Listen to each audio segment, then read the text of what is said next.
Good evening guys. हाँ बेटा, आज हम आगे के 5 एडजस्टमेंट करेंगे। इसके पहले का वीडियो बेटा मैंने बनाया था, वो थोड़ा करप्ट हो गया, उसमें वॉइस जो है उसकी प्रॉब्लम आ गई, तो पूरी मेहनत जो है वो वेस्ट चली गई। तो ये दूसरा वीडियो बना रहा हूँ, ठीक है। देखिए, पहले हम जो है 5 एडजस्टमेंट जो भेजा था आपको मैंने वो करेंगे, और इसके बाद ना हम फाइनल अकाउंट जो है क्वेश्चन नंबर 7 करेंगे, ठीक है। तो ये 5 एडजस्टमेंट आपको भेज दिया था, आई होप सो आपने लिख दिए होंगे। हाँ, अब उसका एक्सप्लेनेशन देख लीजिए कि ये 5 एडजस्टमेंट, जो कि इसमें एक तो है बेड डेप्ट आरडीडी, ये दो जो है ये बहुत ही कॉमन है, बहुत रिपीट होते हैं ये एडजस्टमेंट। कौन से वाले? बेड डेप्ट और आरडीडी, ठीक है। अब बेटा देखो, ये जो बेड डेप्ट है, बेड डेप्ट का मतलब क्या होता है बताइए। बेड डेप्ट मतलब हमारे पैसे डूब गए, हमको पैसे लेने थे किसी से, किससे लेने थे? डेटा से लेने थे, तो उसने नहीं दिया, डुबा दिया पैसे, ठीक है। तो बेटा ये बैड डेब्ट ना आपको 2 बार दिया रहेगा। 2 बार मतलब कैसे? एक बार ट्रायल बैलेंस में दिया रहेगा और एक बार नीचे एडजस्टमेंट में दिया रहेगा। तो जो ट्रायल बैलेंस में दिया रहता है, वो तो हमने अभी तक क्वेश्चन किए थे, उसमें आ ही रही थी बैड डेब्ट। तो उसको ना हम ओल्ड बैड डेब्ट के नाम से लिखते हैं, ओल्ड बैड डेब्ट, ठीक है। या सिंपली बैड डेब्ट लिखते हैं, उसको कहा क्या जाता है? ओल्ड बैड डेब्ट। ओल्ड क्यों कहा जाता है? क्योंकि वो पैसे जो डूबे हैं हमारे पहले डूबे हैं। अब ये जो नीचे एडजस्टमेंट में आपको बैड डेब्ट दी रहेगी, इसको हम कहते हैं न्यू बैड डेब्ट। देखिए क्या लिखा हुआ है, न्यू बैड डेब्ट। अब ये न्यू बैड डेब्ट क्यों कहते हैं? क्योंकि ये पैसे अभी अभी डूबे, ठीक है ना।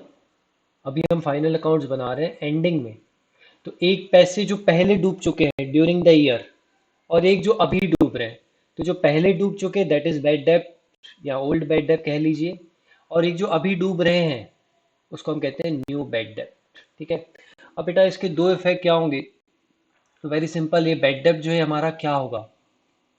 पैसे डूब रहे हैं तो खुशी की बात थोड़ी है, खर्चा है ना हमारा तो। हाँ, तो हमारा तो खर्चा है जी। कौन सा खर्चा है? कौन सा एक्सपेंस है? Indirect expense. तो एक इफेक्ट ये होगा कि हमारा एक्सपेंस बढ़ेगा, ठीक है ना। और दूसरा, हमारे जो डेटर्स थे, हमारे कस्टमर जिनसे हमको पैसे लेने थे, वो हमारे पैसे लेने का जो अधिकार था वो थोड़ा सा कम हो गया, ठीक है। एग्जाम्पल से समझिए, हमारे डेटर्स हैं 12,000 रुपए के, उसमें से अभी हमको पता चला कि भाई 2,000 किसी से लेने थे, उसने डुबा दिया, नहीं देगा। तो अभी काट पीट के कितने लेने हैं हमको? 12 लेने थे, दो तो डूब गए, बचे कितने? 10,000। तो एक तो हमारी असेट कम हो गई, दूसरा क्या हुआ? दूसरा हमारे जो 2,000 रुपये का नुकसान हो गया। हाँ, तो इसको भी हम कहेंगे बैड डेब्ट। बट इसका नाम मैं आपको बताया मैंने, क्या कहा जाएगा इसको? न्यू बैड डेब्ट, ठीक है। तो इसको लिखने का तरीका देखिए बेटा, इसको हम पी एंड एल अकाउंट में लिखेंगे, पी एंड एल अकाउंट में, ठीक है। पी एंड एल अकाउंट में अगर ऑलरेडी बैड डेब्ट मौजूद है, कौन सी वाली? ओल्ड वाली, ओल्ड वाली, जो कि ट्रायल बैलेंस से हमने उठा के लिखे थे, तो हम इसमें ऐड कर देंगे न्यू वाली। समझा? बैड डेब्ट एक पुरानी वाली जो ट्रायल बैलेंस में दी थी, वो तो हमने पी एंड एल के डेबिट साइड में लिखे, इनडायरेक्ट एक्सपेंस। और एक जो एडजस्टमेंट में दी थी नई वाली, वो उसको हम ऐड कर देंगे उसमें। क्यों ऐड करेंगे भाई?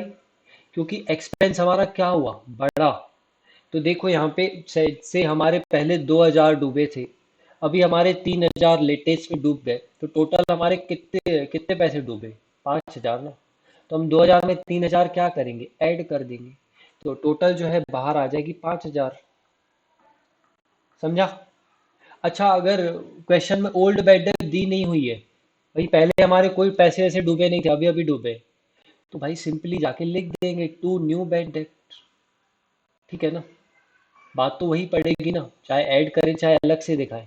बट अगर वहाँ ऑलरेडी बैड डेट नाम का खर्चा मौजूद है, तो आप उसमें ऐड करोगे, ठीक है। अगर वहाँ बैड डेट नहीं दिख रही है आपको, तो आप क्या करोगे? अलग से शो करोगे नीचे टू न्यू बैड डेट के नाम से। अब दूसरा इफेक्ट देखिए बैड डेट का, ये भी बड़ा आसान है। बैड डेट हुई, आपके पैसे डूबे, तो पैसे किसने डुबाया? कौन थे वो लोग? उन लोगों को हम क्या कहते हैं? सन्ड्री डेटर्स कहते हैं हम। डेटर्स मतलब हमारे कस्टमर, जो सामान तो लेके गए थे, वादा करके गए थे कि देंगे आपको पैसे, बट नहीं दिए। तो नहीं दिए तो भाई हमारे डेटर नाम की असेट जो है वो क्या हो गई? कम हो गई, कम। लेस देखो क्या लिखा हुआ है, ध्यान से पढ़ो, less new debt, less new bad debt, पैसे डूब गए। तो से हमारे डेटर्स हैं 15,000 रुपए के, 20,000 रुपए के, हाँ उसमें से 2-3 हज़ार डूब गए, तो क्या करेंगे, माइनस करेंगे। ठीक है, समझा बैड डेप के दो इफेक्ट, एक डेटर से माइनस होगा और एक बैड डेप में ऐड होगा। और अगर बैड डेप नहीं है ट्रायल बैलेंस में तो जबरदस्ती लिखेंगे क्या, नहीं, अलग से लिख दो आप, टू न्यू बैड डेप करके। ओके, अब इसी से संबंधित एक एडजस्टमेंट है RDD, इसका फुल फॉर्म है रिजर्व फॉर डाउटफुल डेप्ट। ठीक है, सेम एज बेड डेप्ट। बेड डेप्ट में क्या हुआ था बेटा, हमारे पैसे डूबे थे, किसी ने हमारे पैसे डुबा दिया, हमारे डेटर ने डुबा दिया। बट RDD में क्या है, पैसे डुबाया नहीं है, हमको डाउट हो रहा है। क्या डाउट हो रहा है कि यार हो सकता है कि कुछ पैसे डूब सकते हैं, अभी कंफर्म नहीं हुआ है, श्योर नहीं हुआ है।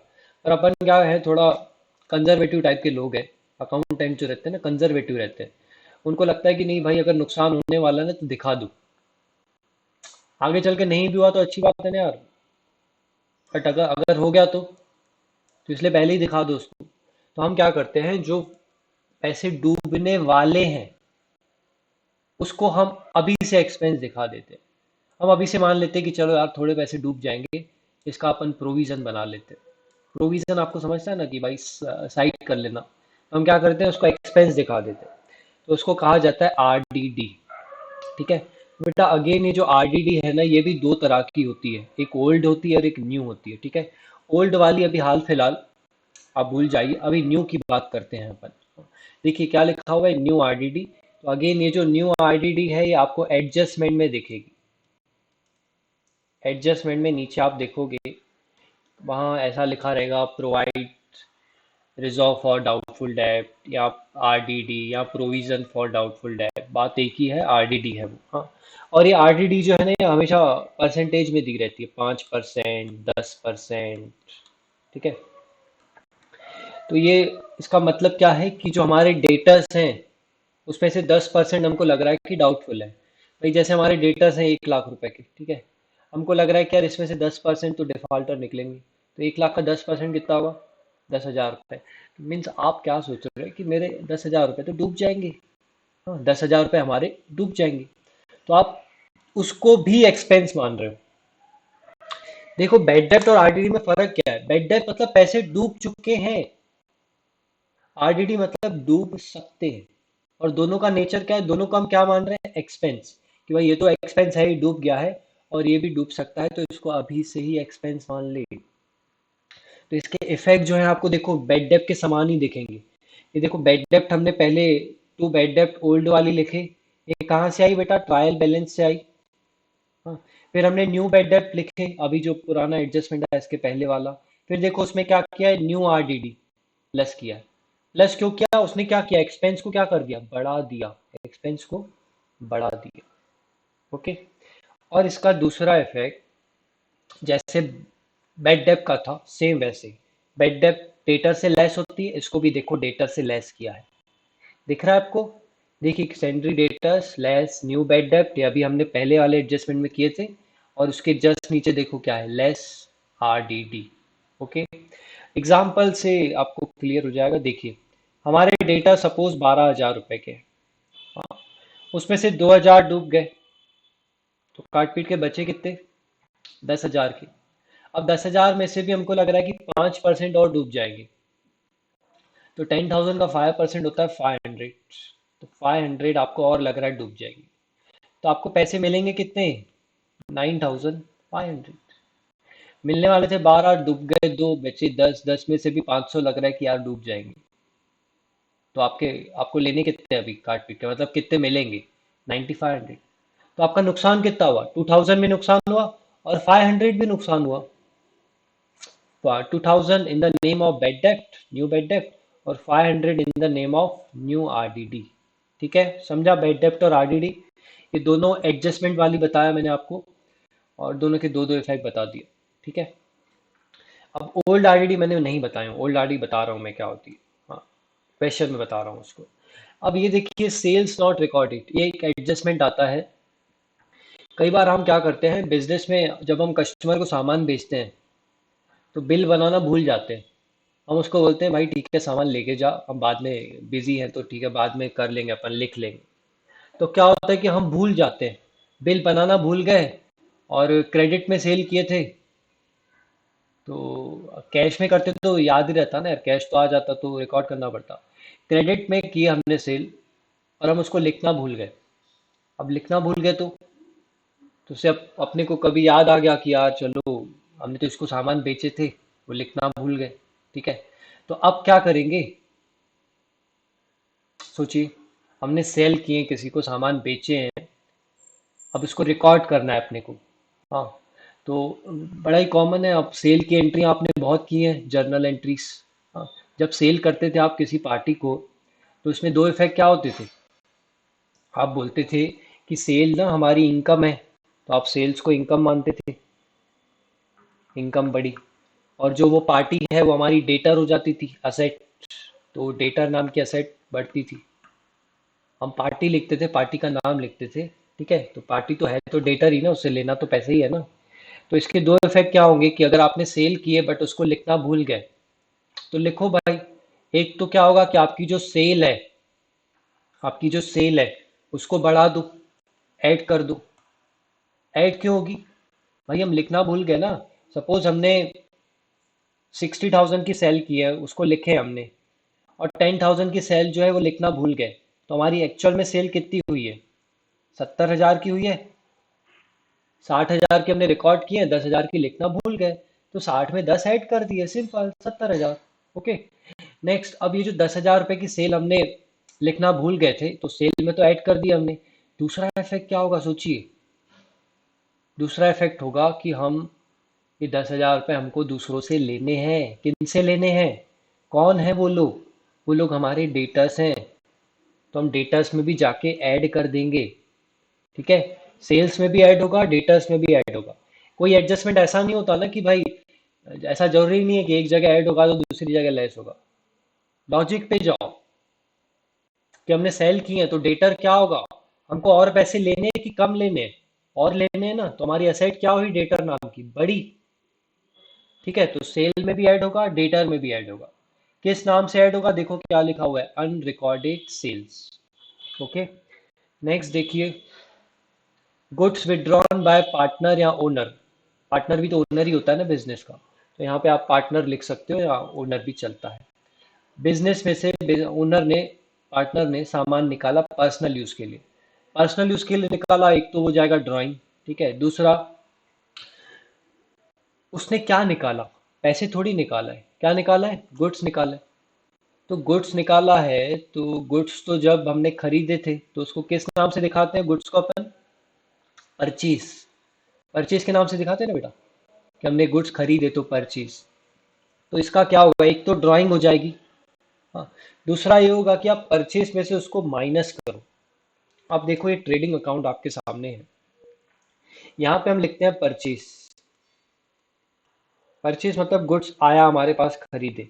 तो एक तो ऑप्शन है कि आप परचेज में से माइनस कर दो, क्या लिखे, माइनस ड्राइंग। या अगर आप परचेज में माइनस नहीं करना चाहते हो, तो आप ऐसा भी कर सकते हो, उसको ट्रेडिंग अकाउंट के क्रेडिट साइड में लिख दो। देखो क्या लिखा हुआ है, by goods withdrawn by, partner का नाम आ जाएगा यहाँ, डैश डैश है ना। ठीक है, तो देखो एक इफेक्ट तो इसका ये वाला होगा कि ड्राइंग हो जाएगी। देखो यहाँ कैपिटल में ड्राइंग लेस किया है, अगर दोनों ने निकाला है तो दोनों के इसमें से लेस करेंगे, एक ने निकाला तो एक से लेस करेंगे। तो ये वाला तो इफेक्ट सिंपल है कि ड्राइंग मतलब कैपिटल से लेस करो। इसका जो पहला इफेक्ट है, उसमें आपके पास दो ऑप्शन है, दोनों में से आप कुछ भी कर सकते हो, आपकी मर्जी। एक तो कैपिटल से लेस होगा, ये श्योर है। दूसरा जो है, आपके पास ऑप्शन है, या तो आप परचेज से काटो, उसको परचेज से लेस करो, और अगर ना परचेज से नहीं कर रहे हो आप लेस, तो ट्रेडिंग के क्रेडिट साइड में दिखा दो, इनकम दिखा दो। इनकम वो है नहीं ना, इनकम नहीं है वो।